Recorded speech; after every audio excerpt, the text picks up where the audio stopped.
আজকে চলে আসলাম নদীতে, যেখানে আমি প্রতিনিয়ত মাছ ধরে থাকি এবং অনেক ধরনের মাছ হয়। কিন্তু এখন এই নদীর দুর্দশা দেখুন, যেখানে ভরপুর সবসময় পানি থাকতো, এখন কোনো পানি নেই এই নদীতে।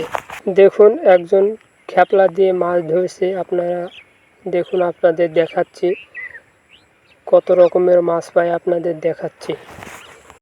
অনেকগুলো পুঁটি পাইছে, দেখুন অনেক পুঁটি। এই বিলে অতিরিক্ত মাছ হতো, এখন আর হয় না তেমন, টুকটাক এখন হচ্ছে। দেখুন আপনারা সামনে সরাসরি দেখুন খেপলায় কতটুকু করে মাছ পাচ্ছে।